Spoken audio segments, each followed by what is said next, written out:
What's up, YouTube? So before we get started with this video, on First Take, they're going to be talking about what are the top 5 best duos in the NBA, past and present. So let's see what they have to say about that. Get Up's Mike Greenberg ranked his top 5 pairings in NBA history. You can marinate on this. Look at them here. Magic and Scottie at 1. Magic and Kareem at 2. Shaq and Kobe at 3.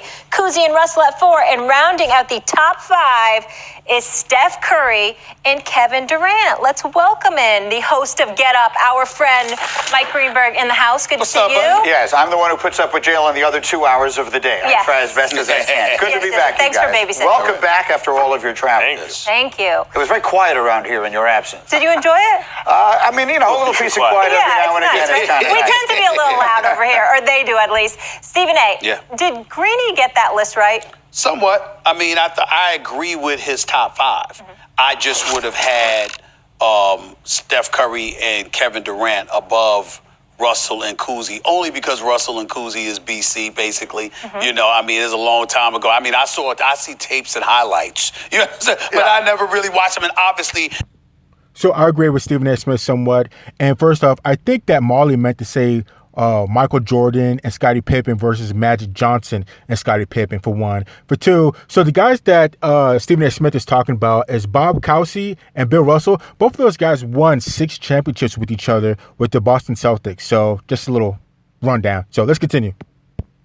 The NBA, the parity that exists in the NBA today compared to back then, obviously is glaring. So for me, I wouldn't go there. But MJ and Scottie Pippen definitely a number 1. Magic and Kareem, because Kareem is the all-time leading scorer, 19-time All-Star, the only individual in the history of the game with an unstoppable move. Had one move, the skyhook, and there was nothing you could do about it. From the time he started till the day he finished, there was nothing you could do about it. And we all know Magic is Magic. Shaq and Kobe don't deserve to be ahead of Kareem and Magic because Shaq and Kobe parted ways. Had you stayed together, had a better relationship, you would have won about 5 or 6 titles, and then maybe we would have put them ahead of Magic and Kareem. But that was not the case. And so that's why I think they belong at 3. And then Kevin Durant and Steph Curry. You're talking about Kevin Durant, one of the greatest players we've ever seen, and you're talking about Steph Curry, the greatest shooter that we've ever seen. If Kyrie and LeBron had won more titles, stayed together, won more titles, they basically got the Kobe Shaq syndrome in terms of parting ways a bit prematurely. I think hurts them. You could put D Wade and LeBron up in there, but they lost 2 and won 2 titles. And Wade was a little faded by that time. And Wade was faded the last 2 titles, the last 2 trips to the finals, 1 title, 1 loss, because of health-wise, because of health issues. That's why, but they get honorable mention. Joe Dumars and Isaiah Thomas, they deserve consideration simply because they won 2 titles. Back then, went to 3 straight NBA finals and won 2 titles. But I have no problem with the top 5. So let's take a quick look at that top 5 real quick. So Michael Jordan and Scottie Pippen, I definitely do not have a problem with them. Those guys won 6 championships. They 3-peated twice. I do believe if Michael Jordan had retired for 2 years, they would probably won 8 in a row. They would have 8-peated and just absolutely dominated. But unfortunately, he, retired for 2 years, played baseball.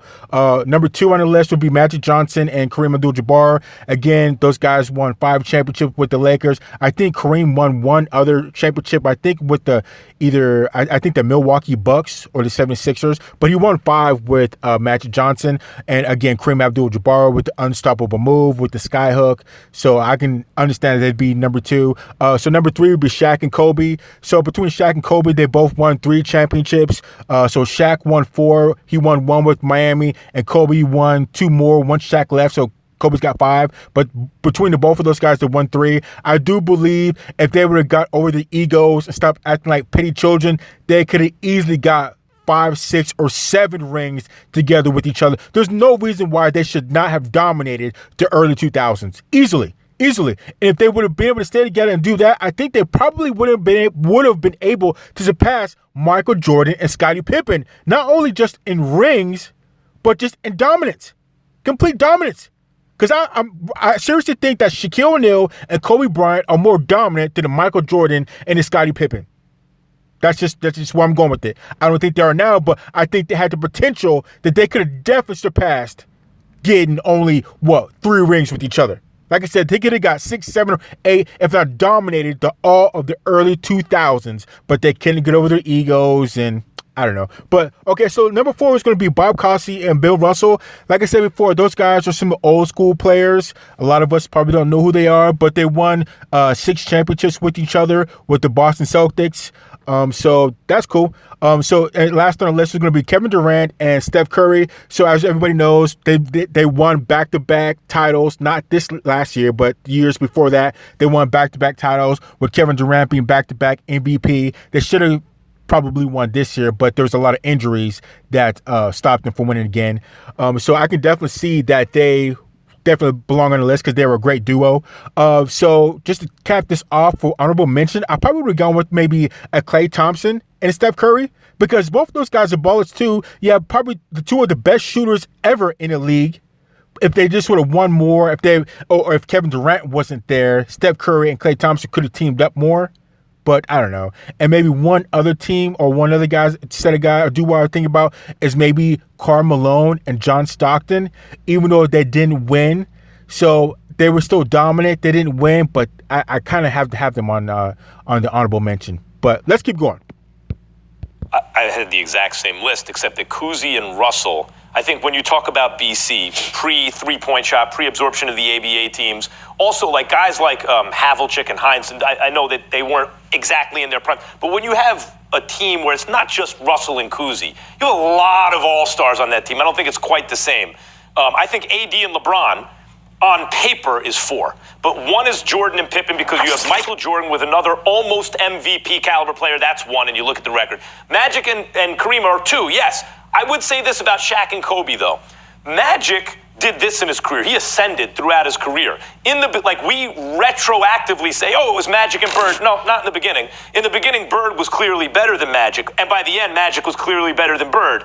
And they were about even through the middle of their primes before Bird's back injury. But Kareem was down by the time Magic was all the way up.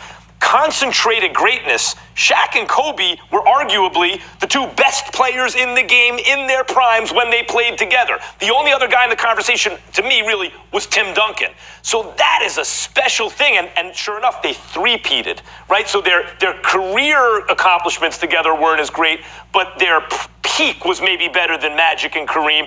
And then Curry and Durant, right? You have 2 MVP level players on the same team. Last thing before you go. So, let me get back to that Kobe Bryant and Shaquille O'Neal. Like I said, they definitely should have cleaned up the early 2000s. They definitely should have had more than 3 rings with what they had with each other, even though they 3-peated.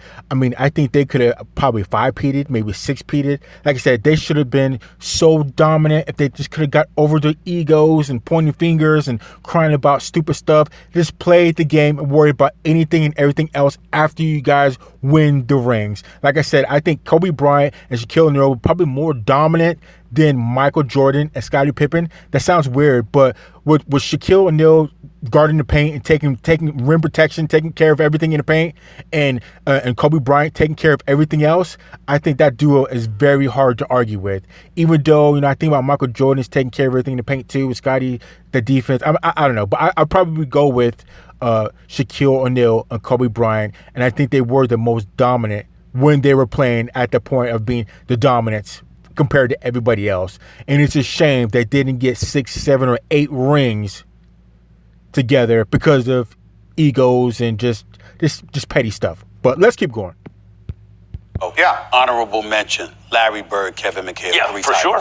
Can't forget them. Those are the ones I was considering. The other ones that did not make the list. So now I'll give the arguments against myself because obviously my list speaks for itself. Stockton and Malone was one I had a very tough time taking off the list. If they had won a single chip, well, they didn't win, right? At the end of the day, they just never won. They stayed together so much longer than any of the rest of these on this list practically combined, including Michael and Scottie. Michael and Scottie, I felt like I had to do it based largely on the fact that they just never lost. When they were at their best, we never really saw anyone beat them. In Chicago, we used to have an expression, minimum 8-peat, that if it hadn't been for all the machinations there, totally agree. who knows what they might have ultimately Exactly. I think they were the 8-peat had Michael Jordan not retired for those 2 years, and it was a free fall when he retired for those 2 years. Everybody was like, he's gone. He's finally gone. It's a free fall to see who's going to win the championship. We got to do it now before he comes back. And people are saying the same thing about the Golden State Warriors. This is the time to win a championship because Kevin Durant is going to be healing up for a year, and so is Klay Thompson, and the Golden State Warriors are probably going to be down and out. We have to win now before they come back and it's all over again. But I do believe as far as the Utah Jazz, John Stockton and Karl Malone, I think they were very dominant and they didn't win because of Michael Jordan and Scottie Pippen. You're really screwed if you played during the time period of Michael Jordan and Scottie Pippen because it was all them. It was all them just cleaning house. So you didn't really have a chance to win. And actually, I don't really like Karl Malone because Karl Malone's done some things in the past that I do not agree with all ages of people. If you guys know what I'm talking about, then you guys know what I'm talking about. I don't want to go in depth with it. But as far as what he did on the court, I think he was a baller. I think he's like 34th in rebounds or points or something like that. I don't know. I'm throwing out, but let's continue. Accomplished. Then on Kareem and Magic versus Shaq and Kobe, I understand what you're saying. If you put those teams against each other, I might take Shaq and Kobe. But at the end of the day, they stayed together longer, they won more, and in my opinion, historically, Kareem Abdul-Jabbar is a greater player than Shaq, and Magic Johnson is a greater player than Kobe. Let me put it this way. So wait, he says Kareem Abdul-Jabbar is a better player than Shaq. I don't quite know if I would say that because I think if they both went head-to-head, I think Shaq would probably be pushing Kareem around, but Kareem has the equalizer with that skyhook that Shaq probably won't be able to take care of. So I don't know. That would be a matchup for the ages right there. I wouldn't even know who to bet money on. I don't know. It depends on how they played it. I don't know. Let's keep going. There's never been a team with two players in their primes who were as great as Shaq and Kobe were in terms of the rest of the league at the same time. Like Scottie Pippen was not quite Shaq or Kobe. As I said, Magic and Kareem's primes never truly overlapped at their very peak. There is there is one potential exception to what you're saying, and that depends on just how high on Steph Curry you are. If Steph Curry, there are people who will tell you they believe Steph Curry is one of the 2 or 3 best players in basketball right now. If he is, no one is disputing that Kevin Durant is. So actually, those two would fit that. They would have won the championship. If Kevin Durant was standing up, they would have won the championship. If Steph Curry is what they're saying, then they would have won the finals. Well, Steph Curry, the bottom line is this: Steph Curry is the greatest shooter. Well, you can't say that. If Steph Curry is what he was, they would have won a championship. Well, he was missing a couple vital pieces of his team, and Kevin Durant and Klay Thompson. So you can't look at him and be like, well, if you were all that, you should have won. That's like saying with Michael Jordan, okay, Michael Jordan, you should be able to win no matter what, even if we take away Scottie Pippen or Steve Kerr, you should be able to win. He's going to need some type of help. And the same thing with same thing with Shaq or Kobe. If we take hold on, I can't say that because Kobe Bryant won 2 rings without Shaq. He did it by himself. So you know what? Let me just leave that alone. That might be for another video. Let's keep going. We've ever seen. Right. I think there's no argument there. But I want to throw this at both of you because I'm interested in hearing what you think. Kobe Bryant, to me, is a better individual talent than Magic Johnson. What makes Magic Johnson great? There's no way on earth Magic Johnson and Shaq would have parted. Magic Johnson and Kareem would have parted.